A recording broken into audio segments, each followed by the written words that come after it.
चलिए सर, अब एक कॉन्सेप्ट है बहुत अच्छा, बहुत बेहतरीन, रिवर्स चार्ज अंडर जीएसटी। इसको डिस्कस कर लें। सबसे पहले रिवर्स चार्ज अंडर जीएसटी अब तक डिस्कस नहीं हुआ है आपके साथ। एक फॉरवर्ड चार्ज, एक फॉरवर्ड चार्ज, अगर एक रिवर्स चार्ज है तो दूसरा क्या होगा? Forward charge. ऐसा कहते हैं, लेकिन रिवर्स चार्ज ही इंपॉर्टेंट है। फॉरवर्ड चार्ज तो एक नॉर्मल हो गया, normal procedure, basically normal GST procedure. अब नॉर्मल जीएसटी प्रोसीड्यूर क्या है? तुम पढ़े तो हो मेरे से। नॉर्मल जीएसटी का प्रोसीड्यूर क्या है? तुम पढ़े तो हो, लेकिन तुम लिंक नहीं कर पा रहे हो अभी कि यार ये क्या है? Forward charge, normal GST procedure. ये ऐसा सर ने तो क्लास में कुछ नहीं पढ़ाया। तुम मेरे से पढ़ चुके हो नॉर्मल जीएसटी प्रोसीड्यूर क्या होता है, ठीक। लेकिन अब इसको कंपेयर करना है रिवर्स चार्ज में, तो तुमको लगेगा हाँ आता तो था मुझे ये चीज। अच्छा ठीक है, मतलब थोड़ा 15-20 मिनट अभी मेरे साथ रहोगे तो तुमको एक पूरा एकदम कंप्लीट आइडिया हो जाएगा रिवर्स चार्ज का। रिवर्स चार्ज से रिलेटेड हमारे पास कॉन्सेप्ट हैं। कहां? Section 93, section 94 of CGST act 2017। Detailed में आपको पढ़ना है। मैं पेज नंबर कोट कर देता हूं। मैं भी कॉन्सेप्ट सिखा रहा हूं रिवर्स चार्ज का, बाकी डिटेल्ड में आगे पढ़ेंगे रिवर्स चार्ज के बारे में। मैं पेज नंबर कोट कर दे रहा हूं। जो अभी मैं रिवर्स चार्ज आपको कॉन्सेप्ट सिखा रहा हूं, ये हमें आगे बहुत काम आने वाला है। और जो थ्योरी में आपको मिलेगा ये सब सेक्शन पढ़ने को, वो मिलेगा पेज नंबर 5.2 में। हम थ्योरेटिकल कॉन्सेप्ट कहां जाके पढ़ेंगे? पेज नंबर 5.2 ऑनवर्ड्स पढ़ेंगे। रिवर्स चार्ज से related section 93, 94 of CGST act, ठीक। वहां टाइम देंगे, 1-1.5 घंटा टाइम देंगे। 1 घंटा क्या, एक क्लास पूरी जाएगी वहां पर। एक क्या, 2 क्लास जाएगी वहां पे। रिवर्स चार्ज अंडर जीएसटी को समझाने में वहां पर 2 क्लासेस जाएंगी। 14-15 सर्विसेज के साथ डिस्कस करना है उसको। तो अभी क्या डिस्कस करना है? आइडिया रिवर्स चार्ज होता क्या है, ताकि इसको हम अभी पेमेंट ऑफ टैक्स चैप्टर में जहां जहां इसका यूज है सीख सके। एंड अगला जो चैप्टर है रजिस्ट्रेशन चैप्टर, उसमें भी इसका यूज है। अभी बैक टू बैक प्यार से 3 कॉन्सेप्ट सीखेंगे। रिवर्स चार्ज अंडर जीएसटी, उसके बाद टीडीएस अंडर जीएसटी, उसके बाद टीसीएस अंडर जीएसटी। टाइम बचा तो आज ही, और टाइम नहीं बचा तो अगली क्लास में। लेकिन ये जो आपको बताऊंगा 3 टॉपिक, उसमें सबसे ज्यादा इंपॉर्टेंट टॉपिक है ये जो आपके सामने है। ये आपका पीछा छोड़ेगा ही नहीं एग्जाम तक। रिवर्स चार्ज अंडर जीएसटी इतना इंपॉर्टेंट टॉपिक है। तो पहले फॉरवर्ड चार्ज, यानी आपने जो क्या पढ़ा है वो देख लेते हैं, और रिवर्स चार्ज में क्या होता है वो देख लेंगे, तो एक आइडिया लग जाएगा आपके। अच्छा, जीएसटी के अंदर ये वाला है रिवर्स चार्ज। फर्स्ट टाइम आप ये टॉपिक डिस्कस कर रहे हैं, इसलिए थोड़ा ध्यान रखना है क्या है ये टॉपिक, और है इंटरेस्टिंग, और आगे लंबी दूरी तक जाएगा। ये लंबी रेस का घोड़ा है रिवर्स चार्ज जीएसटी के अंदर। लिखिए इसको, चाहो तो फ्रेश पेज पे आ जाओ, कोई दिक्कत नहीं। चाहो तो फ्रेश पेज पे आ जाओ। लिखा बच्चों ने? रिवर्स चार्ज अंडर जीएसटी को समझने के लिए सबसे पहले एक बार नॉर्मल प्रोसीड्यूर समझ लेते हैं। नॉर्मल जो जीएसटी का प्रोसीड्यूर है, फॉरवर्ड चार्ज कह सकते हैं इसको, क्योंकि वो रिवर्स चार्ज है। अगर वो रिवर्स चार्ज है तो ये क्या होगा? फॉरवर्ड चार्ज, ठीक। तो बेसिकली मैं इसको समझाने के लिए एक एग्जांपल लूंगा। क्या कि ए लिमिटेड एक रजिस्टर्ड सप्लायर है। रजिस्टर्ड सप्लायर है, जीएसटीआईएन नंबर है इसके पास, जीएसटीआईएन नंबर है इसके पास, ठीक। अब ये आगे सप्लाई करता है, टैक्सेबल सप्लाई, गुड्स का या सर्विसेज का, जिसका भी हो कोई फर्क नहीं पड़ता। टैक्सेबल सप्लाई ऑफ गुड्स और सर्विसेज, किसको? बी लिमिटेड को। कंपनी ले लो, इंडिविजुअल ले लो, कोई फर्क नहीं पड़ता। सर कंपनी लेना जरूरी है एग्जाम्पल में? नहीं, कंपनी लेना जरूरी नहीं है। रिवर्स चार्ज क्या है उसको समझाऊंगा। पहले फॉरवर्ड चार्ज का नॉर्मल जीएसटी प्रोसीड्यूर समझ लो, जो तुम जानते हो ऑलरेडी, क्लास में बहुत बार बात हुई है, बट क्या है ना, इस पर ध्यान कभी नहीं गया। ए लिमिटेड एक रजिस्टर्ड सप्लायर है, जीएसटीआईएन नंबर है उसके पास, ये टैक्सेबल सप्लाई कर रहा है गुड्स और सर्विसेज की, किसको, बी लिमिटेड को, वो भी एक रजिस्टर्ड सप्लायर है, आगे वो सप्लाई कर रहा है, ये भी एक रजिस्टर्ड सप्लायर है, इसके पास भी जीएसटीआईएन नंबर है। आगे मैं नहीं जा रहा, वो भी आगे टैक्सेबल सप्लाई कर रहा है, मतलब ए लिमिटेड बी लिमिटेड को टैक्सेबल सप्लाई कर रहा है और बी लिमिटेड फिर आगे टैक्सेबल सप्लाई कर रहा है। तो ए लिमिटेड भी जीएसटीआईएन में रजिस्टर्ड है, बी लिमिटेड भी जीएसटीआईएन में रजिस्टर्ड है। सर जब दोनों रजिस्टर्ड होते हैं ना, दोनों जब रजिस्टर्ड होते हैं तो इसको बोलते हैं बी टू बी सप्लाई। क्या बोलते हैं, बी टू बी सप्लाई। ये ध्यान रखना, जैसे मैं और तुम मुझे फीस दे रहे हो, मैं तुम्हें पढ़ा रहा हूं, मैं जीएसटी में रजिस्टर्ड हूं, तुम जीएसटी में रजिस्टर्ड नहीं हो, तो ये हमारे तुम्हारे बीच की जो सप्लाई है वो क्या है, B to C supply, business to consumer. तुम मुझे फीस देते हो और मैं तुम्हें पढ़ा रहा हूं, मैं जीएसटी में रजिस्टर्ड हूं, तुम जीएसटी में रजिस्टर्ड नहीं हो, तुम तो स्टूडेंट हो, तो हमारे बीच की सप्लाई भले इंट्रा हो या इंटर हो, कोई फर्क नहीं पड़ता। It may be inter state supply, it may be intra state supply. मैं जीएसटी की बात नहीं कर रहा, इस सप्लाई के नेचर की बात कर रहा हूं, बिजनेस टू कंज्यूमर की सप्लाई। जब तुम मोबाइल खरीदते हो दुकान पर जाके, वो कौन सी सप्लाई है, business to consumer, B to C. B to C sale का मतलब है कि एक दुकानदार जो जीएसटी में रजिस्टर्ड है, सामने वाले को कोई सामान या सर्विसेज दे रहा है जो जीएसटी में रजिस्टर्ड नहीं है। तुम एक सैलून में हेयर कट लेने जा रहे हो, सैलून वाले का जीएसटीआईएन नंबर है, तुम्हारा नहीं है, तो सैलून वाला जब तुम्हारा हेयर कट करता है और जो तुम उसको पैसे देते हो, तो सैलून वाले की वो कौन सी सेल कहलाती है, बी टू सी सेल कहलाती है, बिजनेस टू कंज्यूमर। सर तो अब लेकिन ये दोनों रजिस्टर्ड हैं, तो दोनों रजिस्टर्ड हैं, तो ये कौन सी सप्लाई कहलाती है, बी टू बी सप्लाई। ठीक है, टैक्सेबल सप्लाई। अब इसकी एक वैल्यू होगी, इसकी टैक्सेबल सप्लाई है तो इसकी एक वैल्यू होगी ना, तो सर इसकी एक वैल्यू है कितनी, मान लो 1 लाख रुपए, और मैं इस पर जीएसटी लिख रहा हूं से आईजीएसटी कि ये इंटर स्टेट सप्लाई है। 18% से कितना, 18,000 रुपीज, टोटल कितना, 1,18,000।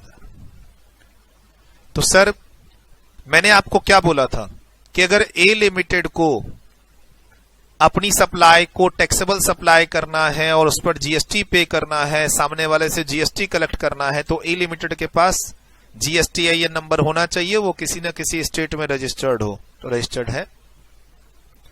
सर ए लिमिटेड 1 लाख रुपए के गुड्स या सर्विसेज की वैल्यू को सप्लाई कर रहा है बी लिमिटेड को, इस पर जीएसटी 18% है, जीएसटी लगेगा, जीएसटी कलेक्ट होगा, जीएसटी गवर्नमेंट को पे होगा, इसके लिए ए लिमिटेड को रजिस्टर्ड होना पड़ेगा। सर इस ट्रांजैक्शन के लिए, ये जो पर्टिकुलर ट्रांजैक्शन है, इसके लिए ए लिमिटेड कौन है, सप्लायर, और इसी ट्रांजैक्शन के लिए बी लिमिटेड कौन है, रेसिपिएंट। ध्यान से सुनिएगा, रेसिपिएंट, रेसिपिएंट बी लिमिटेड है, ऑल द बी रजिस्टर्ड है, ऑल द बी रजिस्टर्ड है, बट उससे कोई फर्क नहीं पड़ता अभी मुझे। सर ए लिमिटेड एक सप्लायर है, बी लिमिटेड एक रेसिपिएंट है, बीच में एक टैक्सेबल सप्लाई है 1 लाख रुपए की, 18% जीएसटी की, 1,18,000 रुपए। सर हमने क्लास में क्या पढ़ा, इसके लिए कौन सी इनवॉइस इशू होगी, टैक्स इनवॉइस इशू होगी। ठीक, कौन इशू करेगा ये टैक्स इनवॉइस, ए लिमिटेड इशू करेगा टैक्स इनवॉइस, किसके ऊपर, बी लिमिटेड के ऊपर। सर ये कौन सी सप्लाई है, बी टू बी सप्लाई है। एक नया टर्म आपके सामने आया, बी टू बी का मतलब है बिजनेस टू बिजनेस, यानी दोनों आदमी जीएसटी में रजिस्टर्ड हैं, business to business, business to business, यानी दोनों आदमी जीएसटी में रजिस्टर्ड है। अब जनरली ए लिमिटेड को इस सप्लाई पर जीएसटी पे करने के लिए रजिस्ट्रेशन लेना होगा, तो रजिस्ट्रेशन ले लिया। दूसरा, टैक्स इनवॉइस इशू करना होगा। पहला, ए लिमिटेड क्या लेगा, रजिस्ट्रेशन ले रखा है सर वो। जीएसटी का कंप्लायंस इसमें से किसको करना है, सप्लायर को या रेसिपिएंट को। अभी तक आपने क्लास में क्या पढ़ा है, अभी तक आपने क्लास में क्या पढ़ा है, अगर ए लिमिटेड सप्लायर है, बी लिमिटेड रेसिपिएंट है, बीच में टैक्सेबल सप्लाई ऑफ गुड्स और सर्विसेज है जिसकी वैल्यू 1 लाख रुपए है, जिस पर जीएसटी लगना 18%, तो इसके लिए रजिस्ट्रेशन, जीएसटी में रजिस्ट्रेशन लेने का काम कौन करेगा? A limited. दूसरा, टैक्स इनवॉइस इशू करने का काम कौन करेगा? A limited. GST levy and collect कौन करेगा? जीएसटी लेवी एंड कलेक्ट कौन करेगा? A limited. तो यानी बी लिमिटेड से पैसा निकल के आएगा कितना? इधर पेमेंट, बी लिमिटेड से पेमेंट कितना निकल के आएगा? 1,18,000 रुपए। जीएसटी लगा दिया, 1 लाख रुपए पे 18% जीएसटी, सामने वाले से 18,000 रुपया और एक्स्ट्रा ले लिया, 1,18,000 ले लिया। अब रजिस्ट्रेशन तुम ले चुके हो, टैक्स इनवॉइस भी रेज कर दिए, सामने वाले से जीएसटी लेवी करके तुम कलेक्ट भी कर लिए। अब क्या ये तुम्हारा पैसा है या तुम गवर्नमेंट को पे करोगे? पेमेंट टू गवर्नमेंट भी तुम ही करोगे, पेमेंट टू गवर्नमेंट भी तुम ही करोगे। ए लिमिटेड ही तो रजिस्ट्रेशन लेगा, इनवॉइस रेज करेगा, सामने वाले से 1,18,000 रुपया लेने के बाद गवर्नमेंट को 18,000 रुपया ये आईजीएसटी के नाम से पे करेगा। यही तो पढ़ा आपने अभी तक क्लास में। तो सर इस डील में अब जो मैं तुमसे सवाल पूछूंगा, आउटपुट टैक्स कौन है? तो तुम बोलोगे सर ये आउटपुट टैक्स है, आउटपुट पे टैक्स, आउटपुट टैक्स। ए लिमिटेड के लिए 18,000 रुपया क्या है? आउटपुट टैक्स है। सर बी लिमिटेड रेसिपिएंट है, बी लिमिटेड के लिए इस डील में 18,000 रुपया क्या है? इनपुट टैक्स है। जो बी लिमिटेड ने टैक्स अपनी परचेज पर पे किया, सर बी लिमिटेड ने 18,000 रुपए का टैक्स अपनी परचेज पर पे किया है या गवर्नमेंट को डायरेक्ट पे किया है? सर अपनी परचेज पर पे किया है। तो बी लिमिटेड के पास जो गुड्स और सर्विसेज आ रही है, सप्लाई ऑफ गुड्स और सर्विसेज टू बी लिमिटेड, ध्यान से सुनिएगा, सप्लाई ऑफ गुड्स और सर्विसेज टू बी लिमिटेड पे जो बी लिमिटेड जीएसटी पे कर रहा है सामने वाले को 18,000 रुपए, वो उसके लिए क्या है? Input tax. और ए लिमिटेड ने क्या किया? जीएसटी को कलेक्ट करके गवर्नमेंट को पे किया, तो ये ए लिमिटेड के लिए क्या है? Output tax. इस डील में आईटीसी किसको मिलेगा? इस डील में आईटीसी किसको मिलेगा? सर आईटीसी किसको मिलेगा? इसको मिलेगा, बी लिमिटेड को आईटीसी मिलेगा 18,000 रुपीज का। आईटीसी लेने के लिए क्या होना जरूरी है? सामने वाले के पास रजिस्ट्रेशन नंबर होना जरूरी है, रजिस्टर्ड सप्लायर होना जरूरी है, क्योंकि वो आगे क्या कर रहा है? आगे क्या करना जरूरी है उसको?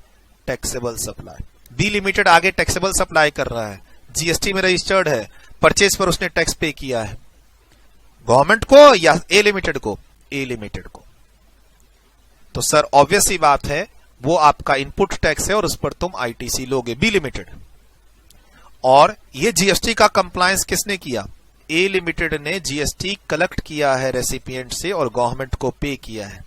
GST levy and collection from recipient and government को पे।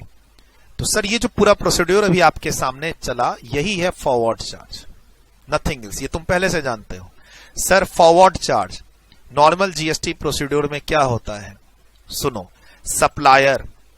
सप्लायर जो गुड्स का सप्लाई और सर्विसेज का सप्लाई करता है, उस पर वो जीएसटी लेवी करेगा, उससे रिलेटेड वो टैक्स इनवॉइस इशू करेगा, सामने वाले से 1 लाख नहीं 1,18,000 रुपया लेगा और गवर्नमेंट को जीएसटी पे करेगा। ये क्या है? Payment under forward charge. Payment of GST, ये क्या है? Payment of GST under forward charge. But ultimately ये जीएसटी किसको गया? ये जीएसटी किसकी इनकम है? गवर्नमेंट की। छोड़ दो अभी सेंट्रल और स्टेट, मुझे उससे कोई मतलब नहीं। जीएसटी किसकी इनकम है? इस डील में जीएसटी किसकी इनकम है? गवर्नमेंट की। अल्टीमेटली ये जीएसटी कौन पे किया है इस डील में? Sir B limited. लेकिन बी लिमिटेड ने डायरेक्टली गवर्नमेंट को पे नहीं किया। बी लिमिटेड ने पहले वो जीएसटी गुड्स और सर्विसेज की प्राइस के साथ ए लिमिटेड को पे किया। ए लिमिटेड ने ये कंप्लायंस किया। कंप्लायंस करने के लिए रजिस्ट्रेशन लेता है, टैक्स इनवॉइस इशू करता है, टैक्स इनवॉइस इशू करते समय उस पर जीएसटी का रेट लगाता है, जीएसटी का अमाउंट लगाता है, अपना जीएसटीआईएन नंबर लिखता है और फिर गवर्नमेंट को पे करता है। इस टैक्स का क्रेडिट सामने वाला ले लेता है। सामने वाला ले चुका है क्योंकि सामने वाला जीएसटीआई एन नंबर होल्ड कर रहा है। तो ये एक फॉरवर्ड चार्ज है। अब मैंने क्या बोला था, यही रिपोर्टिंग करता है, ए लिमिटेड इसकी रिपोर्टिंग करता है। ए लिमिटेड जीएसटीआर 1 में इस सप्लाई की रिपोर्टिंग करता है, सप्लाई रिपोर्टिंग। क्या बोला था मैंने कि ये जो डील है, इस डील में ए लिमिटेड लायबिलिटी है ना, ये ए लिमिटेड को बताना पड़ेगा स्टेटमेंट ऑफ आउटवर्ड सप्लाई में कि उसने 1 लाख रुपए का आईजीएसटी वाला गुड सर्विसेज सप्लाई किया है। तो ये जब ए लिमिटेड इस सप्लाई की रिपोर्टिंग कर देता है, सप्लाई की रिपोर्टिंग करते समय वो अपना ए लिमिटेड अपना जीएसटीआईएन नंबर देता है, प्लस वो बी लिमिटेड का भी जीएसटीआईएन नंबर देता है, बताता है कि ये माल मैंने बी लिमिटेड को बेचा है। जैसे ही ये यहां रिपोर्टिंग हो जाती है इंटरनली ये इसके तरफ चली जाती है, किसके थ्रू, इलेक्ट्रॉनिक क्रेडिट लेजर के थ्रू रिफ्लेक्शन आ जाता है सामने वाले के पास। सर पोर्टल के थ्रू, थ्रू पोर्टल,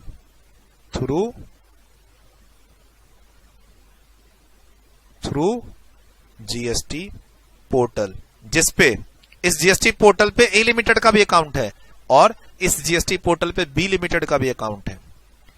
ए लिमिटेड ने इस सप्लाई की रिपोर्टिंग करते समय अपना जीएसटीआईएन नंबर डाला, सामने वाले का जीएसटीआईएन नंबर डाला, पोर्टल को पता चल गया कि ये सप्लाई किसको हुई है, किसका परचेज है, अपने आप उसके क्रेडिट लेजर में वो पैसा रिफ्लेक्ट हो जाएगा। हम और भी बात करेंगे रिटर्न चैप्टर में, हम और भी रिटर्न चैप्टर में बात करेंगे जीएसटीआर 2A के बारे में, जीएसटीआर 2B के बारे में हम रिटर्न चैप्टर में बात करेंगे। बट फिलहाल ये जो हमने अभी थोड़ी देर पहले पढ़ा था ना कि आपको अपने सप्लाई की रिपोर्टिंग करनी है, सप्लाई की रिपोर्टिंग करते हैं तो वो कहां जाता है, इलेक्ट्रॉनिक लायबिलिटी लेजर में जाता है। ठीक, और ये मेरी लायबिलिटी है, दिख रही है लायबिलिटी, और सामने वाले के लिए क्या है, क्रेडिट है। सर ये एक फॉरवर्ड चार्ज है। फॉरवर्ड चार्ज में क्या होता है, देख रहे हैं, सारा कंप्लायंस, रजिस्ट्रेशन का, टैक्स इनवॉइस इशू करने का, जीएसटी कलेक्शन करने का, गवर्नमेंट को पे करने का काम कौन कर रहा है, ए लिमिटेड। ए लिमिटेड को लेना देना है ही नहीं इस डील में। अल्टीमेटली गवर्नमेंट की कमाई कितनी, 18,000, उस कमाई का आईटीसी किसको मिलना है, बी लिमिटेड को। बेचारा ए लिमिटेड फंसा हुआ है। ए लिमिटेड 1 लाख रुपए के गुड्स और सर्विसेज को सप्लाई करते समय सामने वाले से 18% 18,000 का जीएसटी लो और गवर्नमेंट को दो। गवर्नमेंट सामने वाले को क्या देगी, आईटीसी देगी। तो ए लिमिटेड एक तरह से एजेंट का काम कर रहा है। बट जीएसटी ऐसा ही है, अच्छा, अगर मैं तुमको रख दूं बी लिमिटेड के पास तो सिर्फ इतना ही होगा, सारा डील यही होगा, सिर्फ इतना ही होगा कि तुमको आईटीसी नहीं मिलेगा क्योंकि तुम जीएसटी में रजिस्टर्ड नहीं हो, तुम कंज्यूमर हो। B2C supply. सर इसी डील में ए लिमिटेड अपनी जगह रहेगा, बी लिमिटेड को मैं कर दूं कि वो बी लिमिटेड जीएसटी में रजिस्टर्ड नहीं है, तो यही आंसर सेम रहेगा, खाली एक फर्क होगा कि बी लिमिटेड को 18,000 रुपए का आईटीसी नहीं मिलेगा और ये सप्लाई क्या हो जाएगी, B2C supply, business to consumer supply से ए लिमिटेड सप्लाई कर रहा है सर्विसेज तुमको, तुम हो सामने में बी लिमिटेड की जगह।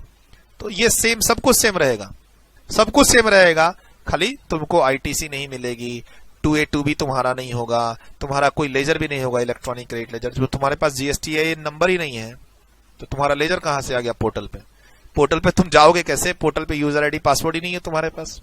जीएसटी का जो पोर्टल है, वेबसाइट है, उस पर तुम्हारा यूजर आईडी पासवर्ड कब आएगा, जब तुम जीएसटीआईएन में रजिस्टर्ड होगे तब ना बाबा।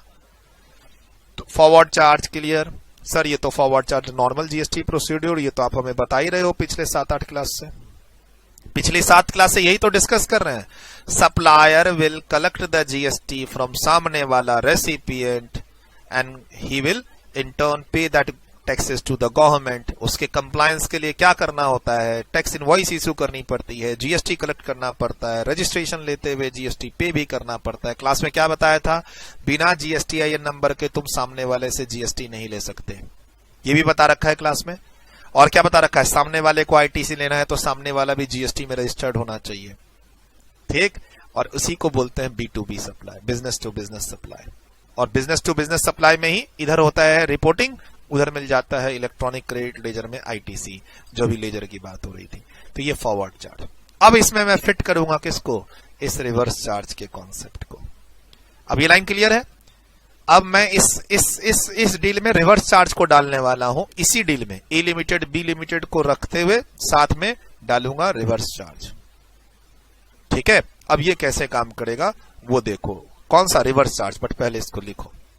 इसी एग्जांपल को मैं रिवर्स चार्ज में पलटूंगा, देखना क्या फर्क पड़ता है। मे भी शायद कोई फर्क ना पड़े, मे भी शायद कोई फर्क ना पड़े। अभी फिलहाल क्या हुआ, आईटीसी किसको मिला है, बी लिमिटेड को। गवर्नमेंट को टैक्स कितना मिला है, 18,000 रुपए का टैक्स मिला है गवर्नमेंट को, और आईटीसी किसको मिला, बी लिमिटेड को। खाली क्या हुआ है, ए लिमिटेड ने 18,000 का रुपया कलेक्शन करके गवर्नमेंट को दिया। ऐसे ही तो होता है। मैं कोचिंग चलाता हूं, मैं तुमसे जीएसटी लेता हूं और गवर्नमेंट को जीएसटी पे करता हूं। कैसे लेता हूं जीएसटी, फीस बोल के। अरे मेरे बैच की फीस 6,000 रुपए, 7,000 रुपए। तुम आए मेरे स्टाफ से पूछे सर की फीस कितनी है, 6,000 रुपए। 5,000 रुपए में दे दो, दे दिया। तो 5,000 के अंदर तुमसे मैंने पैसे भी लिए हैं, जीएसटी भी लिया, फीस भी लिया, जीएसटी भी लिया है। अब मैं गवर्नमेंट को देता हूं, सर मैं गवर्नमेंट को देता हूं।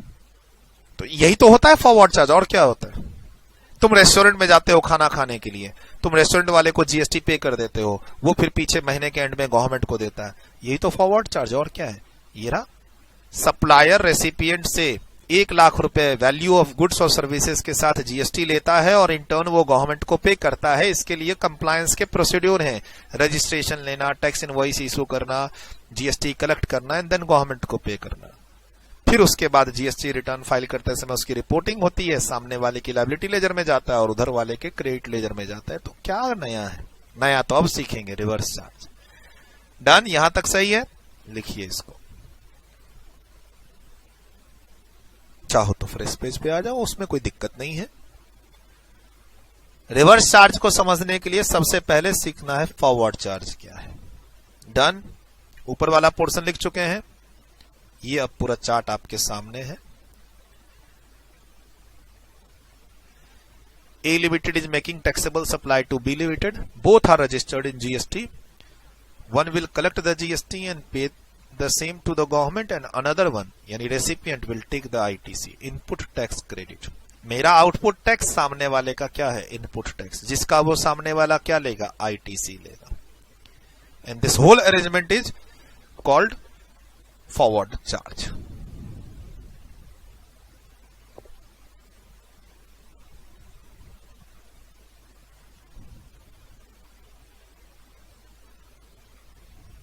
डन, वीडियो रोक के लिखा।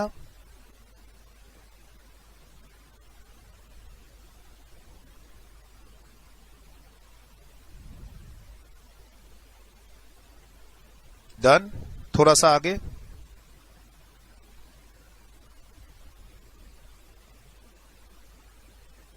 Done, complete.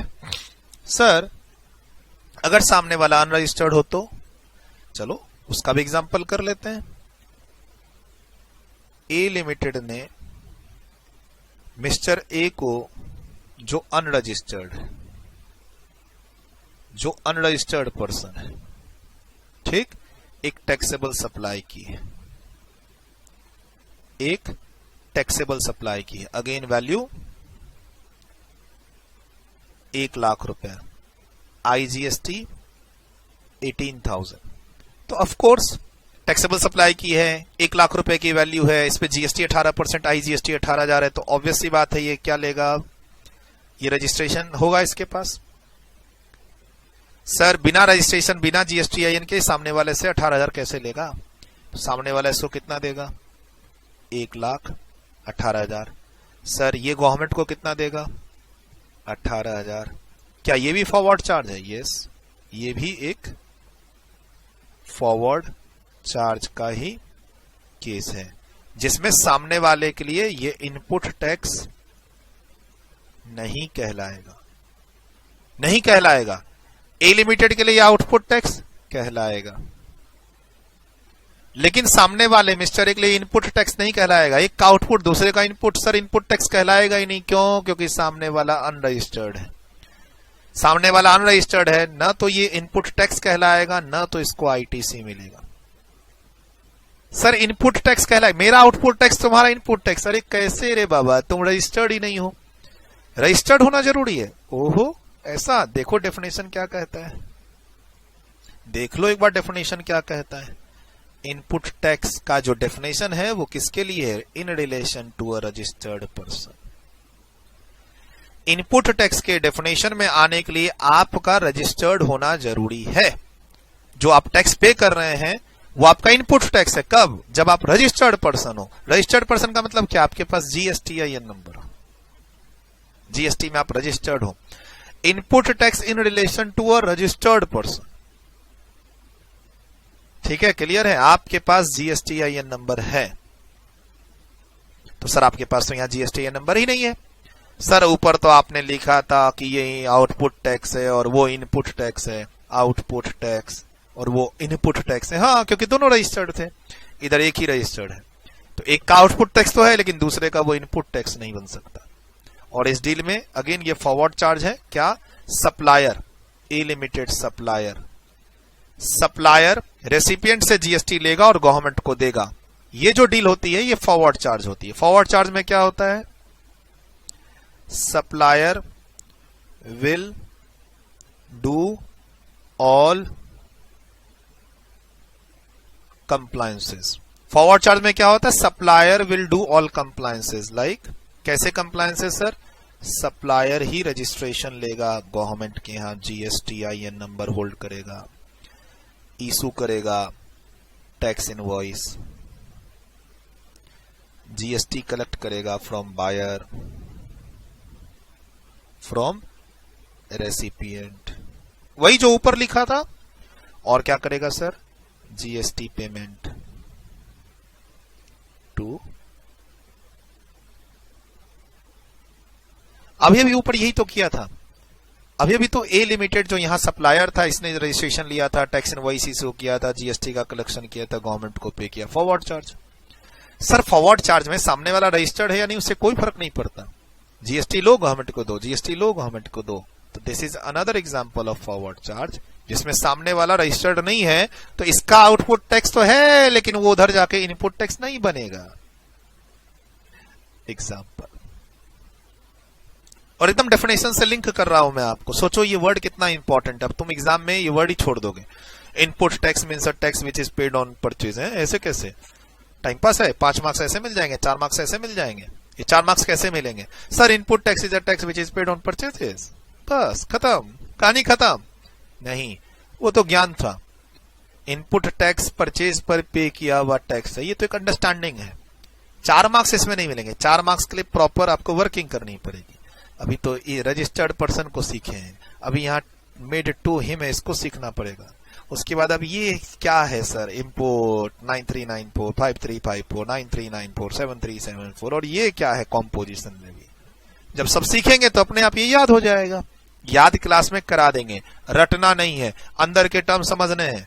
अब सोचो तुमको अब इसकी इंपॉर्टेंस पता चल गई कि सर इसके बिना तो इनपुट टैक्स हो ही नहीं सकता ये, तो तुम एग्जाम में इसको लिखना भूलोगे क्या, नहीं भूलोगे। भूले तो फिर तुम क्यों पढ़ रहे हो इस कोर्स को, तुम जाके बीकॉम ही करो ना।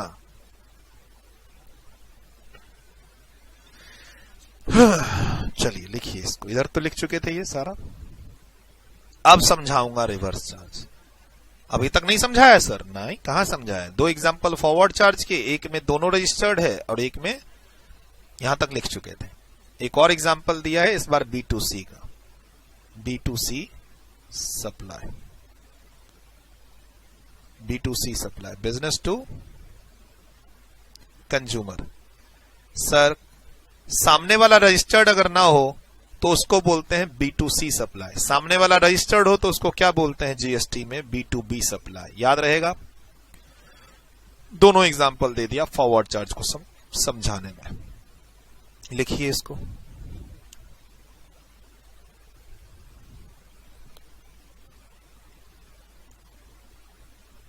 डन।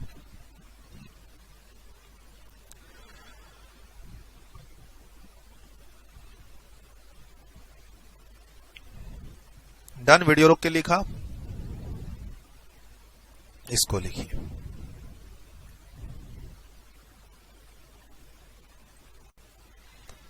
लिखा।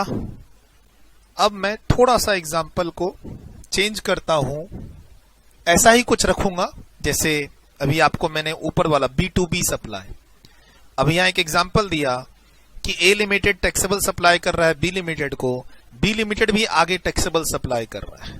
ठीक है, तो ऐसा ही कुछ मिलता जुलता एग्जाम्पल लेने की कोशिश कर रहा हूं रिवर्स चार्ज को समझाने के लिए। फॉरवर्ड चार्ज तो क्लियर है, देखते हैं कुछ अलग होगा क्या। रिवर्स चार्ज, रिवर्स चार्ज में मैं यहां पे लेता हूं इंश्योरेंस एजेंट को समझाने के लिए। लाइव एग्जाम्पल ले रहा हूं, लाइव एग्जाम्पल मतलब एक्चुअली में जो रिवर्स चार्ज का केस है वही ले रहा हूं। आगे हम लोग नोट्स में पढ़ेंगे कि एक्चुअली में जो अभी एग्जाम्पल है ये रिवर्स चार्ज के केस में फॉल करता है। तो रिवर्स चार्ज भी क्लियर हो गया और हमारा आगे का काम भी बन जाएगा। अभी ऊपर ए लिमिटेड बी लिमिटेड का एग्जाम्पल था, फिर से मैं एक बार बता दूं, फॉरवर्ड चार्ज में अल्टीमेटली क्या हुआ, सप्लायर कंप्लायंस कर रहा है, सप्लायर ने रेसिपिएंट से क्या लिया, जीएसटी और गवर्नमेंट को दिया, और अल्टीमेटली इस जीएसटी का क्रेडिट किसको मिला, रेसिपिएंट को मिला। यही तो। चलो, इंश्योरेंस एजेंट सप्लायर है, सर्विसेज दे रहा है, सप्लायर है, सर्विसेज दे रहा है किसको, इंश्योरेंस कंपनी को। इंश्योरेंस कंपनी को, और इंश्योरेंस कंपनी आगे किसको सर्विस देती है, पॉलिसी होल्डर को। पॉलिसी होल्डर, तुमको अपनी एक पॉलिसी निकलवानी है, तुम इंश्योरेंस कंपनी की वेबसाइट पे जाते हो, वहां अपनी इंफॉर्मेशन भरते हो कि मुझे भैया एक लाइफ इंश्योरेंस पॉलिसी लेनी है, एक मेडिकल इंश्योरेंस पॉलिसी लेनी है, वॉटेवर। तुम मान लो LIC ऑफ इंडिया के पोर्टल पे जाते हो और बोलते हो कि भाई मेरी एक इंटरेस्ट है, एक इंश्योरेंस पॉलिसी निकलवानी है। तो फिर वो डेटा इंश्योरेंस कंपनी की वेबसाइट से जाता है किसके पास, इंश्योरेंस एजेंट के पास।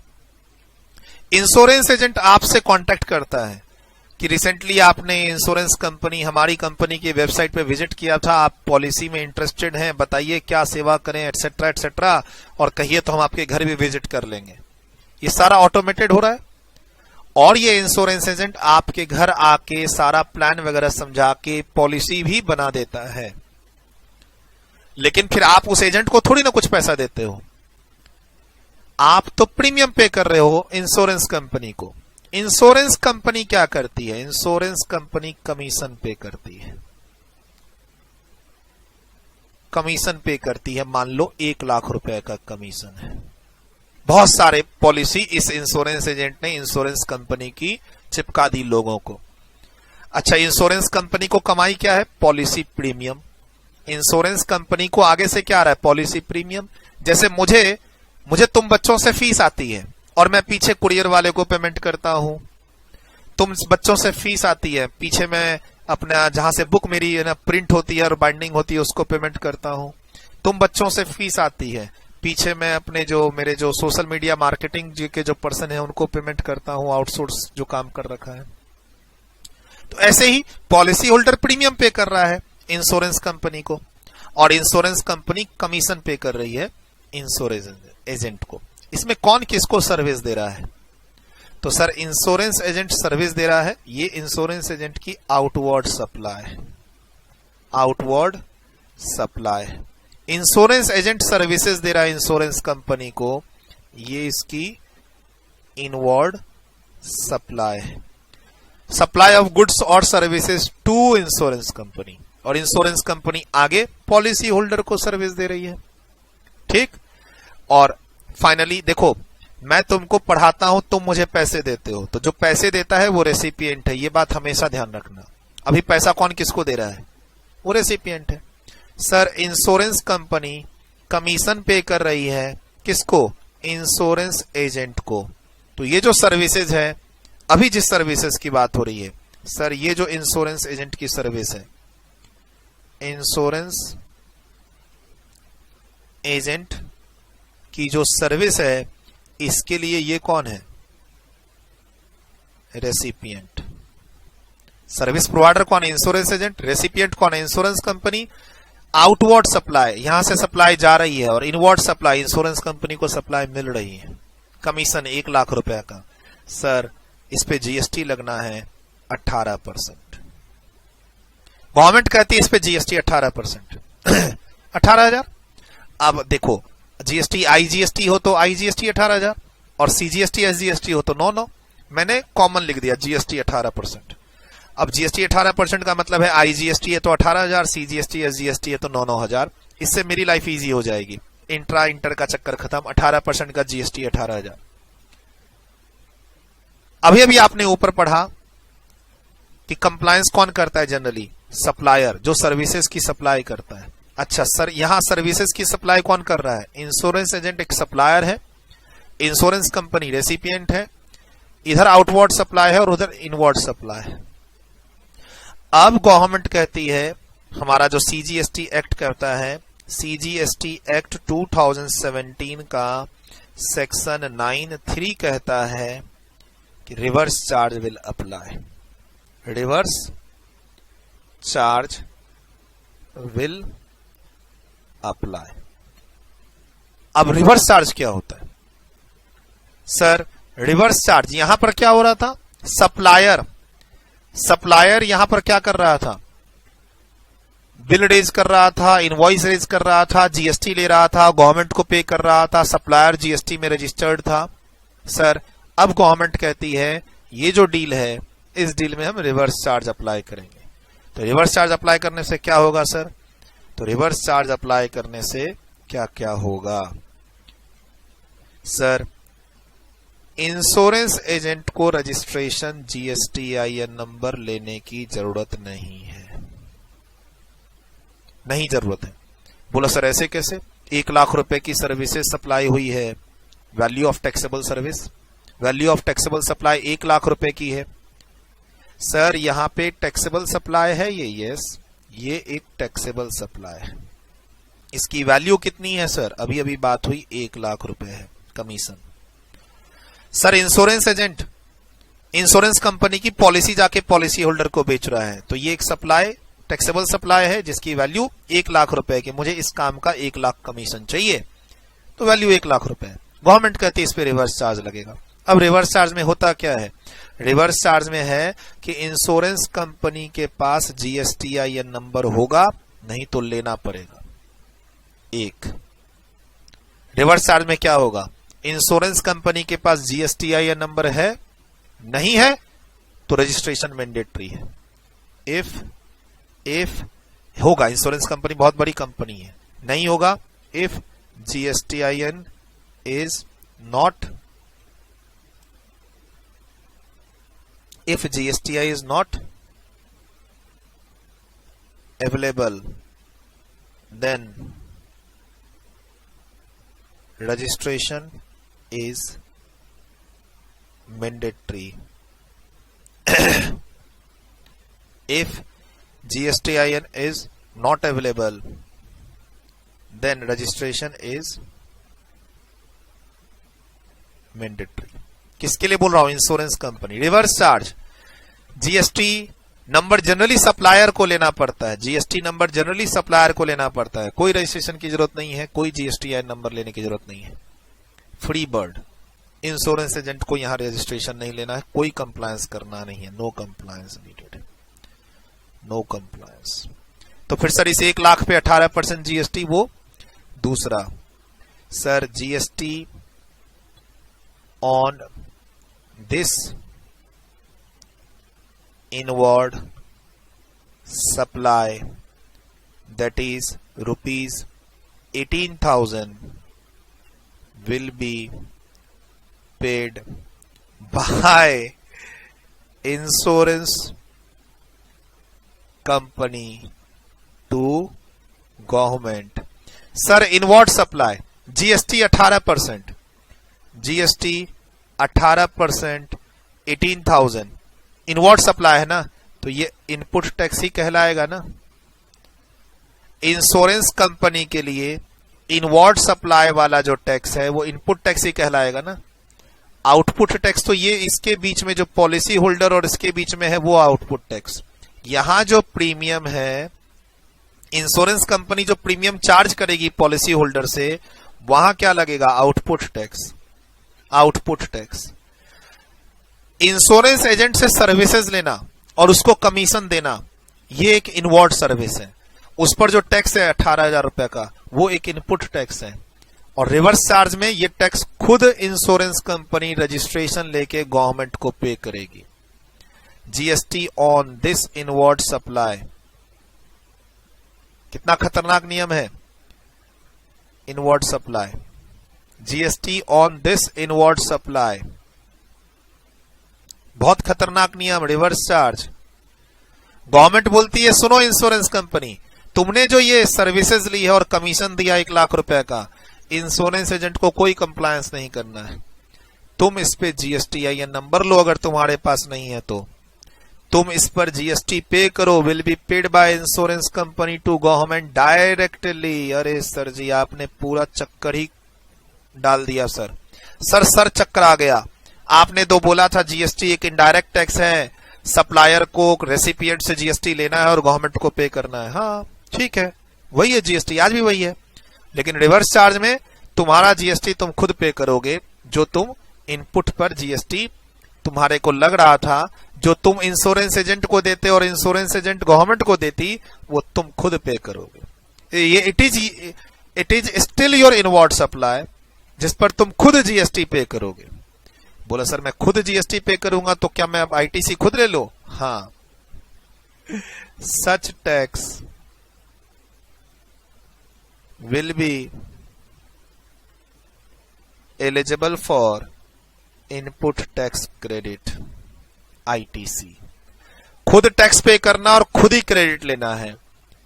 पीछे में क्या हो रहा था, यहां क्या हो रहा था सर, यहां क्या हो रहा था, आप इनवर्ड सप्लाई पे, आपके पास एक सप्लाई आ रही थी, ध्यान से देखो इधर सामने में एग्जांपल है आपके नोट्स पे, सामने स्क्रीन पे आपके पास एक सप्लाई आ रही थी 1 लाख रुपए की। उस पे आपने सामने वाले को 1,18,000 की पेमेंट की और फिर 18,000 का आईटीसी लिया। ठीक, क्लियर? सर इसमें क्या किया, इसमें 1 लाख रुपए तुमने सामने वाले को दिया, 18,000 तुमने गवर्नमेंट को दिया। और चूंकि ये तुम्हारी इनवर्ड सप्लाई थी, ये तुम्हारा इनपुट टैक्स था जिस पर तुमने खुद टैक्स पे किया, तो इसका आईटीसी भी तुम खुद ले लो। ये रिवर्स चार्ज क्या है सर? रिवर्स चार्ज है खुद जीएसटी में रजिस्ट्रेशन लो, अपने इनपुट, अपने इनवर्ड, अपनी परचेज पर खुद जीएसटी पे करो। और चूंकि ये इनवर्ड सप्लाई है, जिस पर जो तुमने टैक्स पे किया वो आउटपुट टैक्स नहीं है, वो इनपुट टैक्स है, तो इनपुट टैक्स का आईटीसी मिलेगा। ठीक सर, रिवर्स चार्ज में क्या होता है, रिवर्स चार्ज में क्या होता है, reverse charge, under reverse charge, under reverse charge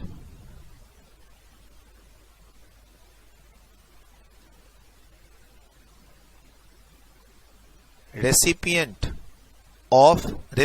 of supply, वो सप्लाई जो पीछे से आ रही है inward supply, recipient of supply will pay GST directly to government, such GST will be eligible for ITC। बस ये ध्यान रखना। और रजिस्टर्ड नहीं हो तो तुमको रजिस्ट्रेशन भी लेना पड़ सकता है। रिवर्स चार्ज में जीएसटी पे करना है तो फिर रजिस्ट्रेशन नहीं है तो रजिस्ट्रेशन लो, जीएसटी पे करो और खुद उसका आईटीसी खुद ले लो। सर क्या फर्क पड़ा? कोई फर्क नहीं पड़ा। गवर्नमेंट की कलेक्शन कितनी है? 18,000। आईटीसी किसको मिला? जिसके लिए इनवर्ड सप्लाई है। अभी फिलहाल हमारे एग्जांपल में इनवर्ड सप्लाई किसकी है? ये इंश्योरेंस कंपनी की है। रिवर्स चार्ज क्लियर है? हाँ सर क्लियर है। सर एक और एग्जांपल देंगे? एक क्या, बहुत सारे देंगे। अभी जैसे बहुत बार डिस्कस होगा ये सर, ये अभी बहुत बार डिस्कस होगा, आइडिया देना था। रिवर्स चार्ज क्या है सर? ये इंश्योरेंस एजेंट का लाइव एग्जांपल दिया है आपके नोट्स में, ये पेज नंबर 5.8 पे है। आपकी बुक में 5.8 पे जाएंगे तो पॉइंट नंबर 9 वहां लिखा है कि इंश्योरेंस एजेंट अगर इंश्योरेंस कंपनी को सर्विस देता है तो वो रिवर्स चार्ज में आएगी। तो रिवर्स चार्ज में क्या होगा? कमीशन पे जो 18% का जीएसटी है 18,000 रुपया, वो इंश्योरेंस कंपनी खुद पे करेगी। पे करते समय खुद आईटीसी ले लेगी। पेमेंट करो और आईटीसी लो, पहले पे करो फिर आईटीसी लो, पहले पे करो फिर आईटीसी लो। और ये पेमेंट कैसे करनी है? With the help of electronic cash ledger only. आप इसको पे करेंगे अपने कैश लेजर से ही, और फिर आप उसको ट्रांसफर कर देंगे किसमें? इलेक्ट्रॉनिक क्रेडिट लेजर में, कि भैया मुझे इसका आईटीसी चाहिए। खुद पे करो और फिर उसको खुद ही ट्रांसफर कर लो किसमें? अपने इलेक्ट्रॉनिक कैश क्रेडिट लेजर में, कि सर मुझे इसका आईटीसी भी चाहिए क्योंकि ये इनपुट पे मैंने टैक्स पे किया है। सर क्या आप खुद से जो टैक्स पे करेंगे वो आपका आउटपुट टैक्स नहीं होगा? हाँ, वो आउटपुट टैक्स होगा। सर ये इंश्योरेंस कंपनी प्रीमियम पे जो टैक्स पे करेगी वो आउटपुट टैक्स है, और ये इंश्योरेंस कंपनी जो कमीशन पे टैक्स पे कर रही है वो इसका इनपुट टैक्स है। पेड करो और आईटीसी लो। सर इंश्योरेंस कंपनी जब पॉलिसी होल्डर को सर्विस देती है तो वो उसका आउटपुट टैक्स है। जब इंश्योरेंस कंपनी पीछे इंश्योरेंस एजेंट से सर्विस लेके उस पर जीएसटी पे कर रही है डायरेक्ट गवर्नमेंट को बिकॉज ऑफ रिवर्स चार्ज, तो वो इनपुट वो इनवर्ड सप्लाई है, वो इनपुट टैक्स है। उसको कैश लेजर से पे करो और फिर खुद आईटीसी लो। आईटीसी लेने के बाद क्या होगा सर? ये जो प्रीमियम पर आउटपुट टैक्स है उससे सेट ऑफ कर लेना। हो जाएगा सर? हाँ हो जाएगा। गजब हो गया सर। अभी तक तो हम यही सोच रहे थे कि सप्लायर को रजिस्ट्रेशन लेना है, सप्लायर को जीएसटी कलेक्ट करना है और गवर्नमेंट को पे करना है। हाँ, that is a forward charge. Sir reverse charge कुछ एक्सेप्शनल सिचुएशंस में अप्लाई होते हैं। अब जैसे कि आपके सामने है, इंश्योरेंस एजेंट कितने होंगे? अगर life insurance corporation LIC of India के देखें तो उसके इंडिया में 10-12 लाख एजेंट होंगे। अब 10-12 लाख एजेंट को वो कमीशन पे कर रही है। अब हम सब एजेंट को बोले आओ पोर्टल पे आके नंबर लो, जीएसटीआई नंबर, तो पोर्टल का लोड कितना बढ़ जाएगा। रिवर्स चार्ज में डालने से एक झटके में सारा प्रेशर खत्म। सोचो इतने सारे इंश्योरेंस एजेंट हैं इंडिया में, अलग अलग इंश्योरेंस कंपनी के, किसी को भी पोर्टल पे आके कोई कंप्लायंस नहीं करना, कमीशन लो, खत्म कहानी। सर्विसेज दे रहे हैं, हाँ। कमीशन ले रहे हैं, हाँ। कोई जीएसटी का कंप्लायंस नहीं करना है, क्योंकि सारा कंप्लायंस कौन करेगी? इंश्योरेंस एजेंट का, इंश्योरेंस कंपनी। इंश्योरेंस कंपनी देखेगी किसको किसको उसने कमीशन कितना कितना पे किया है, उस पे जीएसटी कितना है, इंट्रा है या इंटर है, आईजीएसटी पे करना है या सीजीएसटी पे करना है, एसजीएसटी पे करना है। इंश्योरेंस कंपनी का हेडेक है, खुद पे करेगी, खुद क्रेडिट लेगी। क्रेडिट तो अल्टीमेटली उसी को लेना है ना, ऊपर देखा ना। तो ये है रिवर्स चार्ज। अभी एक एग्जांपल और देंगे और आगे डिस्कशन भी होता रहेगा। घबराने की क्या बात है? घबराने की कोई बात नहीं है। लिखिए इसको।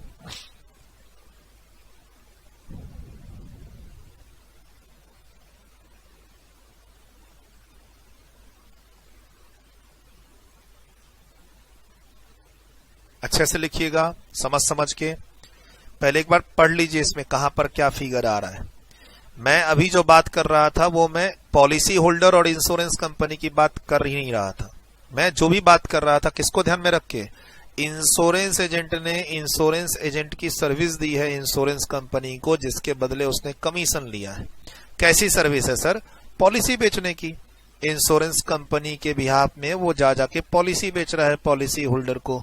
इंश्योरेंस कंपनी को पॉलिसी होल्डर से प्रीमियम मिलता है, जिसमें से कुछ कमीशन ये पास ऑन करती है इंश्योरेंस एजेंट को। तो इंश्योरेंस एजेंट को कमीशन की इनकम होती है, ठीक। तो ये कमीशन ही क्या है? Taxable value. अब इस पे जीएसटी गवर्नमेंट को लेना है 18%, 18,000 रुपए। तो गवर्नमेंट बोलती है 93 के थ्रू कि इस पे रिवर्स चार्ज अप्लाई होगा, और सारा कंप्लायंस किसको करना है? इंश्योरेंस कंपनी रेसिपिएंट को करना है। इंश्योरेंस एजेंट सप्लायर कुछ भी नहीं करेगा। तो यही रिवर्स चार्ज है। तो रिवर्स चार्ज में अल्टीमेटली कुछ बदला क्या? नहीं। क्या गवर्नमेंट को पैसा मिला 18,000? हाँ। क्या रेसिपिएंट को आईटीसी मिला? हाँ। खाली पेमेंट करने का तरीका बदल गया। इंश्योरेंस कंपनी 1,18,000 एजेंट को देती और एजेंट 18,000 गवर्नमेंट को देता। नहीं हुआ वो। इंश्योरेंस कंपनी 1 लाख दे रही है एजेंट को, 18,000 दे रही है गवर्नमेंट को, फिर आईटीसी भी ले रही है। सिंपल, क्या दिक्कत है? दिक्कत कहाँ है? दिक्कत तो मुझे नहीं लग रही, उल्टा इजी हो गई लाइफ इंश्योरेंस कंपनी की भी। खुद पे करो, खुद आईटीसी लो। बच्चा मैसेज करके पूछता है क्या कि सर जब आईटीसी लेना ही था तो पे क्यों किया? अरे भाई आईटीसी लेने से फ्लो बनेगा ना, कास्केडिंग इफेक्ट हटेगा, कंप्लायंस भी होगा। सर जीएसटी पे करके खुद आईटीसी ले लिया, गवर्नमेंट को क्या इससे फर्क पड़ा? गवर्नमेंट के पास डेटा चला गया कि इंडिया में कितने ऐसे इंश्योरेंस एजेंट हैं जिनको कमीशन की इनकम हो रही है। जीएसटी के पास डेटा चला गया, जीएसटी डिपार्टमेंट से इनकम टैक्स डिपार्टमेंट में डेटा चला गया, ट्रैकिंग हो गई। देखो इंश्योरेंस एजेंट से हम ये कंप्लायंस करा नहीं सकते हैं, ठीक है? इंश्योरेंस एजेंट लाखों हैं इंडिया में, ठीक। अब उन लाखों लोगों को मैं बोलूं कि तुम पोर्टल पे आके जीएसटी नंबर लो, पोर्टल बेचारा ऐसे ही स्लो चलता है, कभी कभी हैंग कर जाता है, सर्वर डाउन हो जाता है और डाउन हो जाएगा। अरे गवर्नमेंट को टैक्स ही चाहिए ना, गवर्नमेंट ने पलट दिया, यहां पर पूरा का पूरा माहौल ही पलट दिया। रिवर्स चार्ज सारे कंप्लायंस तुम खुद करो इंश्योरेंस कंपनी, ये है इनडायरेक्ट टैक्स। लेकिन एक तरह से क्या हो गया, ये अब डायरेक्ट टैक्स, खुद का टैक्स खुद पे करो तो डायरेक्ट हो गया ना। तो ये एक्सेप्शन है, खुद का टैक्स खुद पे करो और खुद ही आईटीसी ले लो। तो बच्चे एक्चुअली में मैसेज करते हैं सर फिर टैक्स पे ही क्यों किया था? अरे अगर हम आईटीसी नहीं देंगे, आईटीसी अगर नहीं देंगे तो फिर आगे कास्केडिंग इफेक्ट आ जाएगा, एक। दूसरा, अगर हम खुद से इससे टैक्स नहीं लेंगे तो अकाउंटेबिलिटी नहीं रहेगी। और अगर इंश्योरेंस कंपनी ने ये 18,000 का जीएसटी पे किया है खुद से, तो ये तो इंश्योरेंस एजेंट का काम किया है ना। तो ये एक कंप्लायंस का तरीका है, गवर्नमेंट के पास डेटा भी आता है इससे। सोचो एक झटके में गवर्नमेंट को पता चल जाएगा ना कि इंडिया में कौन कौन सी कितना कितना कमीशन दिया गया है। इस कंप्लायंस से गवर्नमेंट को क्या फिगर पता चलेगी, इंडिया में कितने कमीशन की इनकम दी जाती है और उस पे जो जीएसटी का रेवेन्यू कितना है। कल को वो डेटा इनकम टैक्स के पास चला जाएगा, इनकम टैक्स इंश्योरेंस कंपनी को नोटिस देगी, सुनो इस साल में तुमने 5 लाख रुपए से ज्यादा का कमीशन किसको किसको पे किया है, उसका नाम, नंबर, फोन नंबर, एड्रेस सब लेके आओ। 10 लाख का कमीशन, मान लो 20 लाख, इंश्योरेंस कंपनी इस साल तुमने 20 लाख रुपए से ज्यादा का कमीशन जिस जिस एजेंट को दिया है उसका नाम, एड्रेस, पैन नंबर सब लाके आओ, हमें देखना है कि वो नालायक इनकम टैक्स में कंप्लायंस कर रहा है कि नहीं। तो कंप्लायंस के लिए डेटा चाहिए, डेटा के लिए रिवर्स चार्ज हो गया। सर लाखों इंश्योरेंस एजेंट को बोलूं पोर्टल पे आके जीएसटी पे करो, या उस इंश्योरेंस कंपनी को ही बोल दूं जो कमीशन बांट रहा है, इंश्योरेंस कंपनी को ही बोल दो सर एक आदमी लाखों के बिहाफ में जीएसटी का कंप्लायंस कर लेगा और खुद आईटीसी ले लेगा। कंप्लायंस कॉस्ट बच गई गवर्नमेंट की। पोर्टल पे लाखों करोड़ों इंश्योरेंस एजेंट को न बुला के इंश्योरेंस कंपनी को ही बोला कि भाई देनदारी तो तेरी है कमीशन की, तुझे पता है तूने कितने कमीशन बांटा है, सब पे 18% जीएसटी पे कर और आईटीसी ले।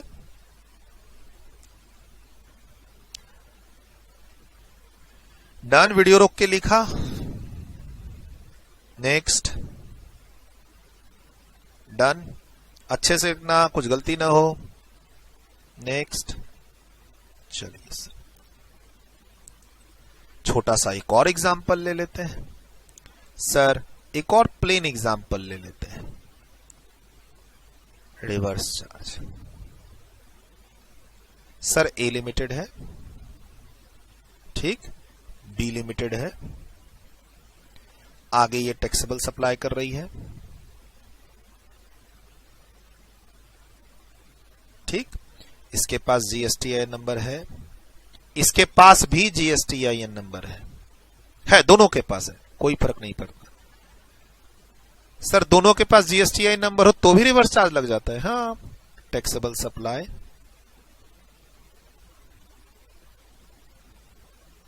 ऑफ से सर्विसेज, सर्विसेज का दाम 2 लाख रुपए, जीएसटी 36,000, 18%। क्लियर? अब देखो क्या होगा, अब रिवर्स चार्ज का केस एप्लीकेबल है, reverse charge applicable.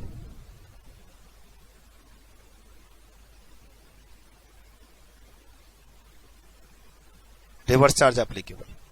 Sir A limited के पास जीएसटीआईएन नंबर है, इस बार बी लिमिटेड के पास भी जीएसटीआईएन नंबर है, ठीक। अब देखो क्या क्या होगा। ये आउटवर्ड सप्लाई कहलाएगी, ठीक। ये क्या कहलाएगी? इनवर्ड सप्लाई, ठीक। सर यहां पर इनवर्ड सप्लाई पर ये इनपुट टैक्स कहलाएगा कितना? 36,000 रुपए। क्या होगा? क्या पढ़ाया अभी अभी? क्या पढ़ाया अभी अभी? B limited will pay GST of rupees 36,000 to government due to reverse charge। फिर क्या होगा sir? Again B Limited is eligible to claim ITC 36,000 in respect of GST paid on inward supply. क्या दिक्कत है सर? ये inward supply है, जो उधर से सर्विसेज आ रही हैं ये इधर इनपुट कहलाएंगे, इनवर्ड सप्लाई कहलाएंगे, इनपुट टैक्स ही कहलाएगा वो। खाली फर्क क्या है? रिवर्स चार्ज में आपको ये टैक्स खुद पे करना है, पे करने के बाद आपको आईटीसी खुद लेना है। आईटीसी मिल जाएगा, हाँ, क्योंकि जीएसटीआईएन नंबर है, आगे टैक्सेबल सप्लाई हो रही है, इधर वाली इनपुट है उधर वाली आउटपुट है। हम परचेज करते हैं आगे टैक्सेबल सप्लाई करने के लिए, तो कास्केडिंग इफेक्ट ना हो इसलिए हम आईटीसी लेते हैं। आईटीसी लेने से पहले आप टैक्स पेड करो, टैक्स आप डायरेक्ट पे कर रहे हो। सर ए लिमिटेड क्या करेगा? ए लिमिटेड एक टैक्स इनवॉइस रेज करेगा। सर टैक्स इनवॉइस रेज करेगा, हाँ, उस पर वो लिखेगा 2 लाख रुपए प्लस जीएसटी 36,000 रुपए, साथ में उस पर क्या लिखेगा मालूम है? Reverse charge applicable. A limited invoice raise करेगा कि मैं आपको सर्विसेज दे रहा हूं 2 लाख रुपए की, इस पर जीएसटी है 36,000 रुपए, लेकिन ये रिवर्स चार्ज एप्लीकेबल है, मतलब आप मुझे सिर्फ 2 लाख रुपए का पेमेंट कीजिए। सर यहां से जो यहां पेमेंट जाएगी, पेमेंट वो 2,36,000 नहीं जाएगी, सिर्फ 2 लाख जाएगी, क्योंकि ए लिमिटेड ने लिख दिया है रिवर्स चार्ज एप्लीकेबल। मतलब भाई इस पे तुम खुद जीएसटी पे करो, मैंने तो खाली इनवॉइस रेज की है तुम्हारे ऊपर, क्योंकि मैं रजिस्टर्ड हूं, ये मेरी आउटवर्ड सप्लाई है, ठीक। तो मुझे तो इनवॉइस रेज करनी पड़ेगी 2 लाख प्लस 18% 36,000 रुपए। बट तुम मुझे सिर्फ 2 लाख देना, 36,000 तुम खुद पे करना और उसका आईटीसी भी तुम खुद ही ले लेना, मुझे कोई मतलब नहीं है।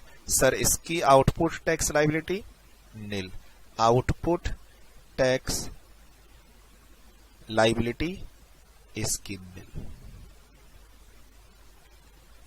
सर ये सप्लाई इसी की कहलाएगी 2 लाख रुपए, लेकिन इस पर इसकी लायबिलिटी 0 हो गई, क्योंकि रिवर्स चार्ज में सामने वाला इस पे जीएसटी पे करेगा। अच्छा, सामने वाला जीएसटी पे कर रहा है तो ये उसकी इनवर्ड सप्लाई थी, इनवर्ड सप्लाई ही रहेगी, जस्ट बिकॉज ऑफ कि 36,000 रुपए बी लिमिटेड टैक्स पे कर रहा है, ये उसकी आउटवर्ड नहीं बन सकती। आउटवर्ड तो ये है जो आगे जा रही है, आउटवर्ड। सर बी लिमिटेड ने जो 36,000 रुपए का टैक्स पे करके आईटीसी लिया है, ये उसकी इनवर्ड सप्लाई ही है, इनपुट ही आ रहा है उसके पास। खाली फर्क क्या है? वो उसे 2,36,000 ना देके सिर्फ 2 लाख दे रहा है, 36,000 वो खुद पे कर रहा है। नेचर चेंज नहीं हुआ है, वो इनवर्ड सप्लाई थी, वो इनपुट टैक्स ही था, पे करो आईटीसी लो, यही है रिवर्स चार्ज। सारे कंप्लायंस किस पे शिफ्ट हो गए? रेसिपिएंट पे। बी लिमिटेड यहां कौन है? रेसिपिएंट। बी लिमिटेड कौन है यहां? रेसिपिएंट। ए लिमिटेड कौन है यहां पे? सप्लायर। रिवर्स चार्ज में क्या होता है? सर अभी अभी तो ऊपर लिखा था, रिवर्स चार्ज में क्या होता है? रेसिपिएंट डायरेक्टली जीएसटी पे करता है और उसका आईटीसी ले लेता है, और पेमेंट भी किससे करता है? वो इलेक्ट्रॉनिक कैश लेजर से करता है, क्रेडिट लेजर से नहीं, कैश लेजर से ही करेगा। मैंडेटरी है, कैश लेजर से पे करो, फिर क्रेडिट लेजर में पैसा लेके जाओ, अपनी आगे की लायबिलिटी से एडजस्ट करना। यहां भी आगे की लायबिलिटी है, यहां पे आउटवर्ड सप्लाई, आउटपुट टैक्स यहां पे है, हम आगे सेट ऑफ कर लेंगे, सेट ऑफ हो जाएगा, सेट ऑफ हो जाएगा। और इसको पे करना है कहां से? पे through electronic cash ledger only. Sir ये सब बात कहां लिखी हुई है? पे through electronic cash ledger only. अभी आगे पढ़ेंगे ना अगली क्लास में, पेमेंट ऑफ टैक्स चैप्टर में जो पढ़ेंगे वो यहां प्रैक्टिकली बता रहा हूं। मैंने तो कहा जीएसटी थ्योरी है नहीं, जीएसटी को पढ़ाने का और पढ़ने का तरीका होना चाहिए। GST is never a theory, GST is all about concept, all about these kind of chart, presentation, examples. थोड़ा टाइम तो ज्यादा लगेगा ही, आज के लिए इतना ही। बट अगली क्लास में आज सारा जो भी पढ़ाया है रिवाइज कर लेना, रिवाइज कर लेना, नई नई बातें। अभी अगली क्लास में पेज नंबर 3 से नहीं पढ़ेंगे, 2 भी नहीं पढ़ेंगे। अगली क्लास में सबसे पहले क्या पढ़ेंगे? टीडीएस अंडर जीएसटी, फिर पढ़ेंगे टीसीएस अंडर जीएसटी, फिर मैं जाऊंगा पेज नंबर 2 की वो थ्योरी पढ़ने के लिए, definition, electronic cash ledger, electronic credit ledger, input tax, output tax, ये सब पढ़ेंगे। बट पहले कॉन्सेप्ट डेवलप करो। सर क्या ये कॉन्सेप्ट एग्जाम के लिए इंपॉर्टेंट है? अरे भाई है, ये तो जान है, जीएसटी की जान है ये सब। और आगे देखो पेज नंबर कोट तो कर रहा हूं, रिवर्स चार्ज आपको पढ़ना है, पेज नंबर कोट कर रहा हूं साथ में। तो बियॉन्ड द सिलेबस कुछ भी नहीं है भाई, बियॉन्ड द सिलेबस पढ़ाऊंगा तो मैं, इतना टाइम मेरे पास है कहां भाई? पैसे लिए हैं, जो पैसे लिए उसके पढ़ाऊंगा, पढ़ो। अब कोई बच्चा ऐसे नहीं पढ़ रहा है तो मुझे मेरी क्या गलती है? मेरी गलती नहीं है ना। सर मेरा फ्रेंड तो ये सब कुछ भी नहीं पढ़ रहा है, ये सब तो कुछ जानता ही नहीं है। नहीं जानता है तो उसमें मेरी गलती नहीं है, वो रट लेगा। अगर आपका फ्रेंड ये सब नहीं जानता है तो एक चीज रट लेगा, क्या? इंश्योरेंस एजेंट की सर्विस पे रिवर्स चार्ज लगता है, बस वो रटेगा। रिवर्स चार्ज में क्या होता है उसको नहीं मालूम होगा, आपको मालूम है बस, और क्या। यहां तक तो लिख चुके थे आप बच्चे, ये लिख चुके थे, एग्जाम्पल है ना, रिवर्स चार्ज, फॉरवर्ड, ये लिख चुके थे, ये भी लिख चुके थे, ये सब यहां तक लिख चुके थे वीडियो रोक के, राइट। एक नया एग्जाम्पल और डाल दिया, इसमें मैंने दोनों को रजिस्टर्ड बना दिया। कहीं आपके मन में ये हो, अच्छा इंश्योरेंस एजेंट तो रजिस्टर्ड ही नहीं था तो वो क्या करता कंप्लायंस। मैंने इस बार दोनों को रजिस्टर्ड बना दिया, ए लिमिटेड बी लिमिटेड दोनों रजिस्टर्ड हैं। सर यहां भी 93 लग सकता है, यस 93 लग सकता है, रिवर्स चार्ज लग सकता है। रिवर्स चार्ज में क्या होगा? ए लिमिटेड की छुट्टी, सर सारा कंप्लायंस बी लिमिटेड में शिफ्ट हो जाएगा। ए लिमिटेड अपना 2 लाख खाली रुपया लेगा, बी लिमिटेड जीएसटी पे करेगा, खुद आईटीसी लेगा, इलेक्ट्रॉनिक कैश लेजर की हेल्प से करेगा। इनवॉइस की बात भी बता दी। सर ये बात लिखी मिलेगी क्या कहीं? ये बात भी लिखी मिलेगी। ये बात कहां लिखी मिलेगी कि इनवॉइस रेज होगा और उस पे लिखेगा रिवर्स चार्ज एप्लीकेबल? ये बात भी लिखी हुई है आपके नोट्स में। मैं पेज नंबर कोट कर देता हूं, मैं पेज नंबर कोट कर देता हूं कि इनवॉइस रेज करेंगे और इनवॉइस पे लिखेंगे कि रिवर्स चार्ज एप्लीकेबल है या नहीं है। ये बात कहां लिखी है नोट्स में? पेज नंबर 9.5 पे। क्या कि ये रिवर्स चार्ज है तो ये जो ए लिमिटेड है इनवॉइस रेज करेगा, उसमें लिखेगा टैक्सेबल वैल्यू 2 लाख, जीएसटी का अमाउंट 36,000, लेकिन फिर उसमें लिखेगा रिवर्स चार्ज एप्लीकेबल है, मैं नहीं दूंगा तुम दोगे, तुम मुझे सिर्फ 2 लाख देना। इसका मतलब यही है, प्रैक्टिकल लाइफ में याद रखना। इनवॉइस आया और 236 पे कर दिया, ऐसा नहीं होता। इनवॉइस में देख लेना कहीं एक लाइन तो नहीं लिखी है क्या, रिवर्स चार्ज इज एप्लीकेबल। तुम मान लो किसी कंपनी में काम कर रहे हो, पेमेंट टीम में, तुम्हारे पास इनवॉइस आई 2,36,000 की, तुमने पेमेंट कर दी 236, इनवॉइस पे लिखा था रिवर्स चार्ज एप्लीकेबल, मतलब तुमको सिर्फ 2 लाख की पेमेंट करनी थी, 36,000 तो तुमको गवर्नमेंट को देना था। हो गए, लेने के देने पड़ गए। कॉन्सेप्ट है नहीं, नौकरी कर रहे हो तो ट्रेनिंग में आगे हेल्पफुल रहेगा। एग्जाम के लिए तो हेल्पफुल है ये सब कॉन्सेप्ट, आगे जब ट्रेनिंग करोगे, ट्रेनिंग में लर्निंग होगी, उन सब में ही काम आएगा। और कितने बच्चे तो इंटरमीडिएट लेवल पे ही है ना ट्रेनिंग कर रहे होते हैं ऑफिस में। ऑफिस में अगर आप काम करते हो तो ये सब चीजें आपको फील हो रही होंगी कि अरे भाई मैं तो अभी तक जाने अनजाने में काम कर रहा था, मुझे लॉक। बहुत बार बच्चे क्या करते हैं, जब ये सब पढ़ते हैं ना तो बच्चे मैसेज करते हैं, सर मैं ऑफिस में ये सब काम करता था, लेकिन बस करता था क्योंकि सीनियर बता रखे थे। उसके पीछे का आइडिया तो अब लगा है सर मुझे, अब मैं अब समझ गया हूं सर, मेरे ऑफिस में जो काम हो रहा है मैं ये सब काम करता था, लेकिन कभी थियोरेटिकली मैंने ध्यान ही नहीं दिया। सीनियर ने बोला ऐसे करो तो कर लेते थे, समझ में ही नहीं आता था सर कब 2 लाख की पेमेंट करनी है, कब 2,36,000 की पेमेंट करनी है। सीनियर बोलता था हम कर लेते थे। अब सारा लॉजिक क्लियर है, अब सारा लॉजिक क्लियर है। तो ऐसे काफी सारे लॉजिक आपके क्लियर होंगे जो आगे आपको काम आएंगे, या अगर अभी आप ऑफिस में काम कर रहे हो तो अभी भी आपके लिए हेल्पफुल रहेंगे।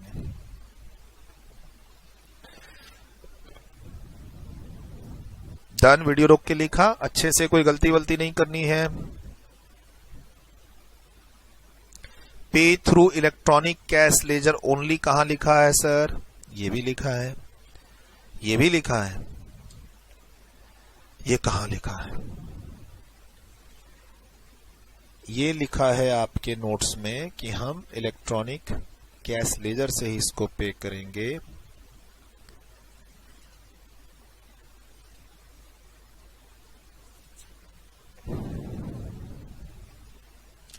इसका पेज नंबर है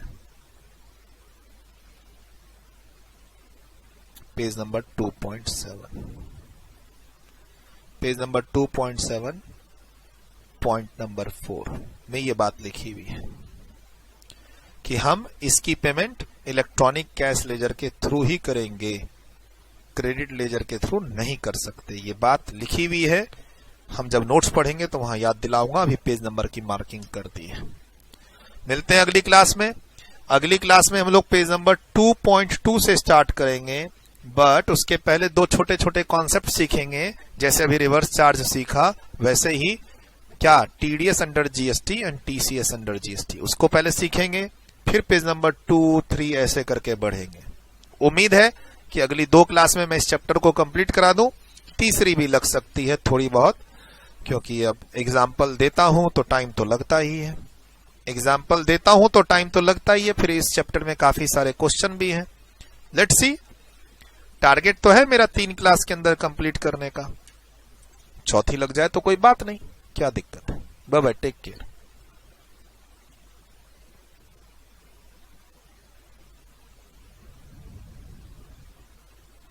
रिवीजन करके आना अगली क्लास में, आज जितना भी पढ़ाया है।